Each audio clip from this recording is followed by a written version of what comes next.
dikkatli biraz çabayla Sorani'nin bütün eserlerini okuyabilecek durumda olduğunu düşünüyorum. Ciddi bir sorun olmayacaktır. Bence evet, Latin alfabesine tedrici olarak peyderpey süreç içerisinde geçmenin daha doğru olacağına inanıyorum ama birden köklerimizden kopmamamız gerektiğini düşünüyorum. Uzun bir süre bunun muhafaza edileceğini zaten düşünüyorum. Zaten de yapılamaz herhalde. Yapılmamalı, yapılamaz. Evet, ama sonuçta geçişin, Latin alfabesine geçişin ileride yazılabilecek, arkadaşlar ifade ettiler. Yani Arap alfabesinde sesli harfler yok.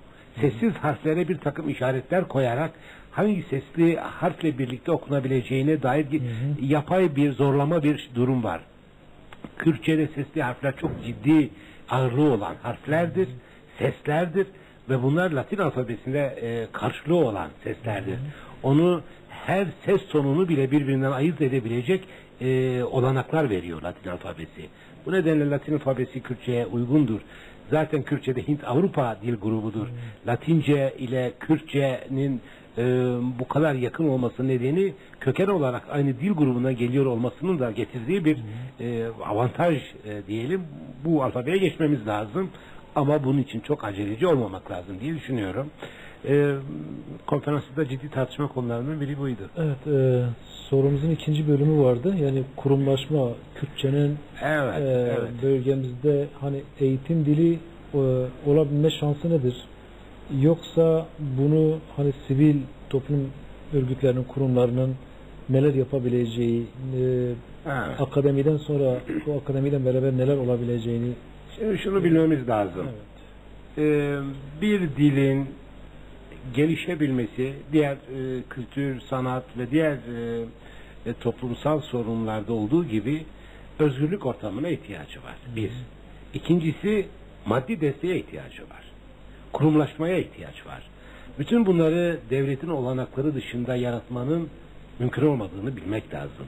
Evet, Kürtçe yasak olmasına rağmen Kürt aydınları, Kürt yazarlar, Kürt düşünürler bütün engellemelere rağmen her türlü riski göze alarak, çok büyük bedelleri göze alarak Kürtçenin yazı diline dönüşmesi, Kürtçe ile kendilerini ifade etmeleri konusunda ısrarcı oldular ve dilin bugüne gelmesini sağladılar. Ama bu yeterli değil. Bundan sonra yine bir resmi devlet desteği olmadan bu dilin çağdaş dünya, zamanımız dünyasının dillerinin olanaklarını yakalayabilmesi yine bir devlet desteğine ihtiyacı var. Devlet bu ihtiyacı sağlayınca, bu ihtiyacı karşılayıncaya kadar. Tabii ki kurumlarımız olacak, nitekim var. İşte Yazarlar Derneği, Kürt Yazarlar Derneği gibi, Kürt Enstitüsü gibi, işte Kürt Kültür Dernekleri gibi, işte akademi gibi kurumlarımız olmalı. Bu kurumlarımız gelecekte daha sistemli kurumların oluşmasının altyapısını hazırlamak bakımından çok önemli. Ama bu yeterli olmayacak, bunu bilmemiz lazım. Yeterli olmayacak diye vaz mı geçeceğiz? Hayır. Ta ki bu devlet Kürtlerin bütün kültürel, siyasal, ekonomik bütün haklarını ve bir barış ortamında eşitlik koşulları içinde kabul edinceye kadar bu mücadeleyi biz kendi olanaklarımızla sürdüreceğiz. Ama şunu bileceğiz ki bu devlete vergi veren, bu devlete askerlik yapan, bu devlette vatandaşlık görevini bütünüyle yerine getiren insanların kendi ana dilinde eğitim görmesi, kendi kültür kurumlarını geliştirmesi, kendi eğitimini yapabilmesinin olanaklarını devlet yaratmak zorundadır. Benim verdiğim vergiyle Türkçeyi geliştireceksin ama benim verdiğim verginin bana düşen payını bana hizmet olarak sunmayacaksın. Bu olacak şey değil. Devlet eninde sonunda bunu kabul edecek. Yani biz kendi başımıza yaparız anlayışı sadece bence romantizmdir. Biz bireysel çabalarla, kendi olanaklarımızla bir devlet olanağının yaratabileceği olanakları yaratamayız. Nitekim işte şeyleri görüyoruz. Güneyde gerek Saddam Hüseyin döneminde ve gerek öncesinde Kürtçe hemen hemen hiçbir zaman yasaklanmadı. Faşist diktatör Saddam Hüseyin'in bile anayasasında Kürtler ve Araplar Irak devletinin asıl sahipleridir diye anayasal bir hüküm vardı. Ve o koşullarda işte Saddam öncesi ve Saddam döneminde Kürtler iyi kötü kendi dilleriyle eğitim yapabiliyorlardı ve çok sınırlı da olsa devletin olanaklarını kullanabiliyorlardı. Buna rağmen yeterli bir gelişme görülmedi. Ne zamana kadar Kürtlerin kendi bölgelerinde bir inisiyatif olmaları ve kendi kurumlarını, resmi kurumlarını oluşturabilmeleri ve devletin bütçesinden pay alabildikleri güne kadar. Devletin bütçesinden kendilerine düşen payı işte %17 sanıyorum, devlet bütçesinden ayrılan pay %17. Bu %17 ile çok kısa bir sürede gerek sosyal alanda, gerek kültürel alanda, gerek eğitimde 50 yılda, 60 yılda katledilemeyecek mesafeler katledildi. İşte 8-9 üniversite açılabildi 8-10 yıl içinde. Yani şimdi kendi başımıza biz 10 üniversite açabilecek durumda mıyız? Şu anda Türkiye'de özeli ve devleti olmak üzere sanıyorum 140 civarında üniversite var. Bu 140 üniversitenin en az 30 tanesinin Kürdistan'da olması lazım. Şimdi biz kendi çabalarımızda 30 yani ihtiyacı olan, gereksinimimiz olan 30 üniversiteyi bireysel çabalarla kurabilecek durumda değiliz. Bunun bir devlet organizasyonu içinde, devletin bütçesinden hazırlanması lazım ki devletin bütçesi kimsenin bize bahsedeceği bir şey yok. Devletin bütçesini oluşturan bizleriz. Bizim hakkımız olanı verilmesi lazım. Bunu sağlanmaması durumunda bizim sorunumuz devam eder, devletle kavgamız devam eder. Evet, Sayın Feniş, şimdi tabii Kürtçenin eğitim dili olabilmesinin koşullarını konuştuk. Bu siyasal bir süreç aslında. Siyasetin tartışmalar ya da işte rekabet falan yarış devam ediyor bu anlamıyla. Kürtler arasında konferansta çok konuşan konulardan biri de Kürtler arasındaki birlik konusu. Kürtlerin birliği sağlanabilmesi ölçüsünde daha da güçlenecek ve dili, kültürü, tarihi, ekonomisi her yönüyle haklarına, hukuklarına da kavuşabilecek bir statü de elde edilebilecek deniyor konferansta. Nedir bu önümüzdeki süreçte bunun olabilme şansı, Kürtler arasındaki birliğin bu konferansında katkısı olabilecek mi? Sözünü ettiğiniz siyasal birliktir. Biraz öyle oluyor. Kuşkusuz siyaset birçok alanda çok önemli. Yani Keke Osman'ın alanıdır siyaset. Ona çok yine de en niyetinde doğal olarak siyasetçisin. Yani sonuçta Kürt diliyle de uğraşsan, Kürt edebiyatıyla da uğraşsan, sonuçta Kürtler ve Kürtlükle ilgili bir şey yapmak zorunda hissediyorsan kendini, bu eninde sonunda gelip buluşacağı yer siyasettir. Yani bundan farklı düşünmek gerekmiyor. Bunu bütün yaşamımıza yön veren odur, doğrudur. Hiç kuşkusuz siyasette ortak tutum almak, en azından ortak tutum almak. Yani ben birliği tüm siyasetçilerin ya da tüm Kürtlerin bir kurum altında tek bir partide bütünleşmesi şeklinde değil, ama gerçekten kendilerini ilgilendiren ulusal konularda ortak siyaset yürütebilme olarak algılıyorum ki bu çok çok gerekli bir şeydir. Yani bunları istediğimiz kadar konuşalım. İşte üniversiteler kurma konusunda kararlar alalım, alfabe konusunda kararlar alalım, aklımıza gelebilecek her konuda kararlar alalım. Ama o kararları yaşama geçirebilmek için siyasete ihtiyacımız var. Siyasette de ortak akla ihtiyacımız var. Yani eğer her birimiz farklı bir tarafa çekmeye çalışır ve ondan kendimizce grupsal çıkarlar elde etmeye çalışırsak bu sorunların hiçbirisini çözemeyiz. Esas olan bu. Bununla ilgili de ne yazık ki Kürtler arasında hala bunun sıkıntılarını zaman zaman yaşıyoruz. Yani işte örneğin dille ilgili konularda çok bariz bir örnek vereceğim. Keke Osman hatırlar mı hatırlamaz mı bilmem. 1991 yılında ilk çalışmayı biz İstanbul Kürt Enstitüsü'nde yaptık.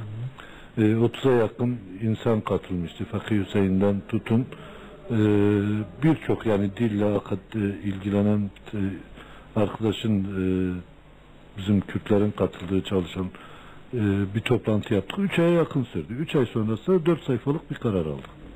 Yani alfabeyle ilgili, edatlarla ilgili, işte yazım kuralları ile ilgili kararlar aldık ve kararlar alırken de 13 kurum hatırladığım kadarıyla o gün o kararların altına imza attı. Yani alfabede I ve İ harflerinin sorunları vardı. Onu iyi kötü sonuçta bir karar aldık ve siyasi bir iradeyle de aslında karar aldık. Ama emniyetle her birimiz gittiğimizde kendi gazetemizde oturduk baştan sona yine kendi bildiğimiz gibi yaptık. Çünkü siyaset bir anlamıyla o gün o ortak aklı üretememişti. O ortak aklı da üretemediğimiz için bir harf değişikliğini bile siyaseten taviz verme gibi algıladık. Bu aynı zamanda benim bir öz eleştirimdir de. Yani o işleri yapanlardan biri de bendim. Hepimizin öz eleştirisidir aslında. Demek ki o zaman bazı konularda biz ortak aklı oluşturma konusunda karar almalıyız. Onun da siyasi zeminini oluşturmak zorundayız. Siyasi zeminden kastım şu. Yani siyaseten örneğin işte birileri zevk diyecek, birileri federasyon diyecek, birileri daha farklı şey savunacak. Ama dille ilgili, kültürle ilgili, edebiyatla ilgili, eğitimle ilgili hiçbirinin zerre kadar üzerinde uzlaşamayacakları politika yoktur. Bu konuyla ilgili Keke Osman dedikleri çok çok önemli. Yani en niyetle ne yaparsak yapalım, eğer bu konuda devlet farklı adımlar atmaya niyetli olmadığı sürece biz elbette sıkıntılar yaşayacağız. Elbette o sorunları birdenbire günübirlik çözemeyeceğiz. Ama ortak siyaset konusunda cidden ortak bir akıl geliştirebilecek durumda olduğumuzda biz karşıdakilerine çok rahat adım attırabileceğiz. Yani bugün üzerinde egemen olanların Kürtleri bu kadar rahat yönetebilmelerinin temel nedenlerinden biri de belki Kürtlerin kendi içlerinde bu konularda dağınık olmalarıdır. Yani birincisi coğrafi anlamda ciddi bir dağınıklıkları vardır. İşte Kürtler Orta Doğu coğrafyasında 4 ülkeye yayılmışlar, Kafkaslar'da varlar, zorunlu olarak yurt dışına göç edip yerleşenler var. Bir de kendi içimizde siyaseten ortak bir akıl üretememenin getirdiği handikaplar var. Bunları aşmak için de Kürt siyasette çok ciddi, çok önemli görevler düşüyor. Benim umudum odur ki bu konudaki sorunlar kısa zamanda aşılacaktır, aşılmak da zorundadır. Bunun başka da yolu yok inancındayım ben. Bu yapılmadığı zaman hepimiz zarar göreceğiz bundan. Yani sadece bir kişi, iki kişi, bir grup, iki grup değil.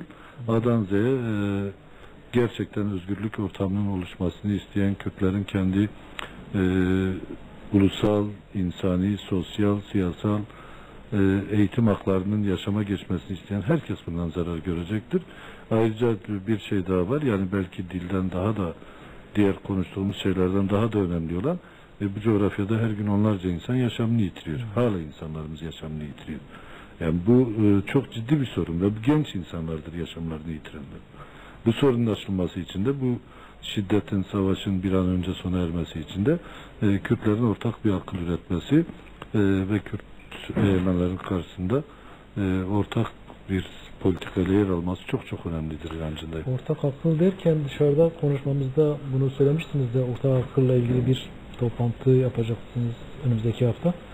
Buna ilişkin kısaca bir söyleyebilir misiniz? Bu ortak akılın çerçevesinde olacak ve bu konuştuğumuz konular yani Kürtlerin birliği konusunda ne kadar katkı sunabilir? Onunla ilgili aslında biraz da ulusal konferansla yani uzun zamandır Kürtler arasında tartışılan ulusal konferansla bağlantılı olarak bir şey demek mümkün. Biliyorsunuz geçtiğimiz yılın Ekim ayında Türkiye'de konferansı Diyarbakır'da yapıldı ve benim kanaatime göre çok çok önemli bir konferanstı. Yani bu dil konferansı kadar önemli bir konferanstı. Orada da yani Kürt'te yaşayan tüm kesimler. Yalnız Kürtler değil. Zaten Türkiye'de Kürt konferansı denmesinin temel nedenlerden biri de oydu. Kürt'te yalnız Kürtler yaşamıyor. Ermeniler yaşıyor, Asürler yaşıyor, farklı Türkmenler yaşıyor, Araplar yaşıyor ve tüm bu kesimlerinde temsilcilerinin katıldığı bir konferanstı. 2 gün sürdü. Benim kanaatime göre de çok iyi bir sonuç çıktı. Yani sonuç bildirgesi itibarıyla da Kürtlerin ortak aklı geliştirmek konusunda attıkları önemli bir adımdı. Tabii o Türkiye'de Kürt konferansının hemen akabinde birkaç kez de Irak Kürdistan bölgesinde hem Mesut Barzani ile hem Celal Talabani ile yani Irak Cumhurbaşkanı ile Kürdistan Bölgesel Başkanı ile ve diğer partilerin temsilcileriyle de görüşmeler yapıldı. Ne yazık ki şimdiye kadar o arzuladığımız yani o gün yaptığımız Kürdistan konferansında, Türkiye'de Kürdistan konferansında en geç Ocak ayı içerisinde dört parçanın da katılacağı bir ulusal konferans toplanması söz konusuydu. Ama Suriye'deki gelişmeler de buna dönük engeller oluşturdu. Geçtiğimiz ay yine DTK heyeti olarak Irak Kürdistan bölgesine gidip görüşmeler yapıldı. Eğer bir aksilik çıkmazsa bu yılın Haziran ayında bir ulusal konferansın toplanması öngörülüyor. Şimdi bununla bağlantılı olarak özellikle son dönemlerde Kürt hareketinin tekrar yeniden yaşananlarla ilgili ortak akıl üretmesine dönük bir ihtiyaçtan kaynaklanıyor. Yani ortak akıl toplantısında konuşulacak olanlar yine bizim bugün tartıştığımız konulardır. Yani işte Kürtler yaşanan çatışmayı durdurmaya dönük nasıl bir politika üreteceklerdir? Kürtler işte bugün güncel olarak yaşamımızı etkileyen çok ayrıntılarına girmek istemiyorum. Belki toplantıda bunlar tartışılacağı için çok da uzun üzerinde durmak istemiyorum ama Kürtlerin ihtiyacı olan ortak akıl o toplantıdan çıkar mı çıkmaz mı bilmiyorum ama bu tür egzersizlere ciddi anlamda ihtiyacımız var. Çünkü ulusal bir konferansa gidilecekse o konferansa bu tür hazırlıklarla gidilmeli. İşte bu dil konferansı da ona dönük bir hazırlıktır. Ortak akıl toplantısı da ona dönük bir hazırlıktır. Diğer çalışmalarda peyderpey ona dönük hazırlıklardır. Ama başka da şansımız yok yani. Bir araya gelmek ve bunları birlikte yürütmek zorundayız. Çok teşekkür ediyorum ikinize de. Biz de teşekkür ediyoruz. Sağ olasın. Bilgileri paylaştığınız için. Sevgili Gün TV izleyicileri, bu akşam bu programda Kürt dilinin güncel sorunları ve gelecekteki çözüm olanaklarını tartıştık. Kürtler arasındaki birliğin önemi üzerinde durduk. Bir sonraki programda yeniden buluşmak üzere. Hepinize iyi akşamlar.